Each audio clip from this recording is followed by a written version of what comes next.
नमस्कार.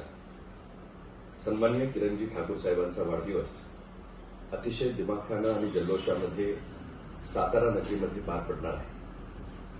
खऱ्या अर्थानं लोकजीवनाला वाहून घेणारा, सर्वसामान्यांच्या मध्ये समरस होऊन त्यांचे प्रश्न सोडवणारा आणि तरुण भारत या नावानं भारतातल्या तरुणाला आधार देणारा एक दैनिकाच्या माध्यमातून देदीप्यमान इतिहास रचण्याचं काम किरणजी ठाकूर साहेबांच्या नेतृत्वाखाली त्या ठिकाणी सुरू झालं.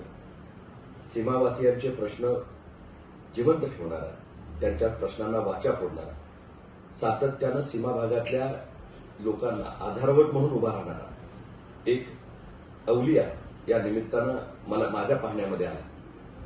माझा त्यांचा अनेक वर्षांचा सहवास आहे.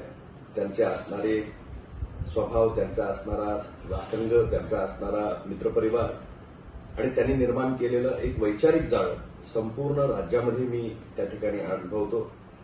तरुण भारत परिवाराच्या निमित्तानं खऱ्या अर्थानं त्यांनी लेखणीतनं ज्वाज्वल्य विचार लोकांच्यापर्यंत पोहोचवण्याचं काम केलं आणि परखडपणे काही वेळा शासनाला कटघऱ्यामध्ये उभा करत, काही वेळा प्रशासनाला प्रश्न विचारत, काही वेळा लोकांच्या समस्या अगदी मनमोकळेपणानं त्या मंचाचा वापर करून समाजासमोर मांडण्यासाठी म्हणून ते स्वतः हरिरीनं काम करतात आणि एक लोकप्रतिनिधीलाही खऱ्या अर्थानं हेवा वाटेल अशा पद्धतीचा त्यांचं एकंदरीत वावर समाज जीवनामध्ये या ठिकाणी आपल्याला आवडतो.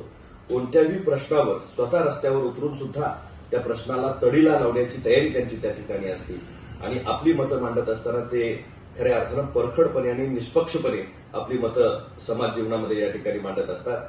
अशा एका माणसाच्या वाढदिवसाच्या निमित्तानं साताऱ्यामध्ये एक स्नेहमेळावा होतोय.